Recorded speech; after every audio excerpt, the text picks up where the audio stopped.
যারা যারা এই মুহূর্তে আমার মতো রাজস্থানে খাটুশ্যাম মন্দিরে যেতে পারছো না, তারা কলকাতার এই সুন্দর খাটুশ্যাম মন্দিরে ঘুরে আসতেই পারো।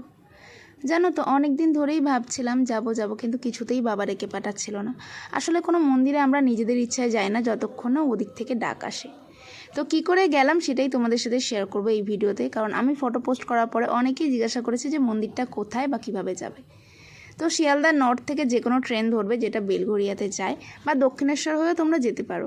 প্রথমে উঠে গেছিলাম একটা ভুল ট্রেনে, ওটা যাবে না বেলঘরিয়া। তো বেলঘরিয়া হয়ে যেহেতু যাব আমি, তো কৃষ্ণনগর সিটিটা যাবে শুনলাম, তো ওই ট্রেনেই উঠবো।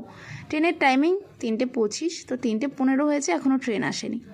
এবার বলি মন্দির কখন খোলা থাকে। সকালে কটা পর্যন্ত খোলা থাকে আর বিকেলে কটা পর্যন্ত খোলা থাকে। সকালে খোলা থাকে সকাল 6টা থেকে বেলা 1টা পর্যন্ত, আর বিকেলে খোলা থাকে বিকেল 4টে থেকে 10টা পর্যন্ত। ট্রেন আমাদের ছেড়ে দিয়েছে আর আমি অনেক এক্সাইটেড। যখনই কোনো মন্দিরে যাই এই ট্রেন ছাড়লেই যেন মনে হয় আমার এই চলে এলাম। আমার এক্সাইটমেন্ট আরও বেশি কাজ করে। এই একটা পুচকু দেখো ট্রেনে দেখা হয়েছে, সবার দিকে কত সুন্দরভাবে তাকিয়েছিল, সবাই ওকে দেখে হাসছিল। তো কথা বলতে বলতে ঢুকে গেছে বেলঘরিয়া। এখান থেকে একটুখানি দক্ষিণেশ্বর থেকে যে কাউকে বলবে আলমবাজারে খাটুশ্যাম মন্দিরে যাব, যে কেউ দেখিয়ে দেবে। এই হচ্ছে মন্দির। তো বাবার জন্য ফুল নিয়েছিলাম। আর এই যে মন্দিরের সিঁড়ি দেখতে পাচ্ছ, এতটাই তোমরা ভিডিও করতে পারবে বা ফটো তুলতে পারবে।